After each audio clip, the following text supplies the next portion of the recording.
Kasi ang puso ko ay puno ng pasasalamat sa inyong lahat.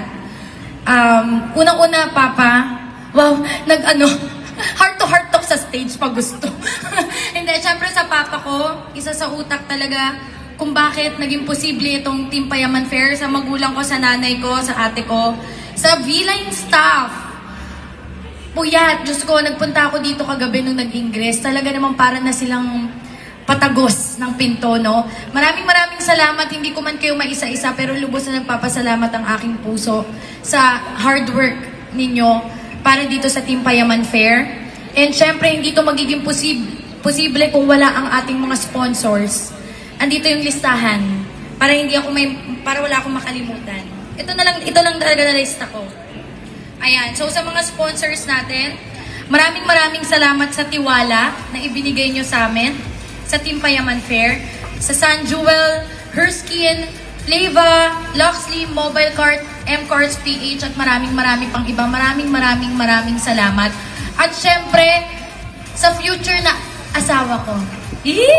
Hinayp yung sarili. Love, kay Kong, maraming salamat. Ay, hindi nakinig talaga dahil. Love, maraming salamat sa'yo. Lahat ng mga nangyayari sa Team Payaman, lahat ng mga business natin dahil yun sa'yo, sa tulong mo, maraming salamat sa walang sawang suporta.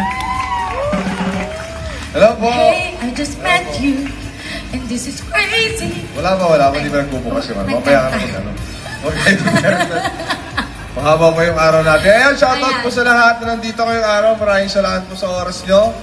And sana dalangin ko lang maging maayos po ang araw na ito at mga susunod na araw natin. Yun lang yung dalangin ng puso ko. And then po, maraming salamat po from bottom of my heart. Natari ako ng pagka-introvert. Maraming salamat guys sa mga influencers, sa mga kaibigan namin. Maraming salamat. Alam ko mga busy kayo, pero gumawa kayo ng oras na makapunta dito. Maraming salamat. Pa? Yun lang, sa part namin, gusto lang namin bigyang buhay yung ating Paskong Pinoy. Bigyang buhay yung ekonomiya, yun yung isa sa mga advocacy pa rin namin. Bakit pilit natin binubuhay yung ganitong ori ng pagninegosyo, ng pag-ori ng events sa mga Pilipino. Ito yung sa part ng Team Payaman, sa part ng V-Line Media Group and V-Line Group of Companies. Isa ito sa aim talaga namin. Bigyang buhay yung ating ekonomiya, bigyang buhay yung Paskong Pinoy, bigyang buhay yung nasirang nakaraan ng pandemya. So yun lang po yung isa sa mga advocacy namin. Bigyang buhay yung ating pagiging Pilipinong Paskong buhay. Ayan. Maraming salamat po sa inyong lahat. Love, thank you so much. Thank you. Shout out to Ate Ay, Mama, thank you so much.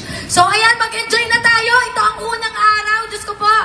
Good luck sa ating lahat. God bless. Kiniklaim ko na successful ang event na ito. Thank you so much. Let's go!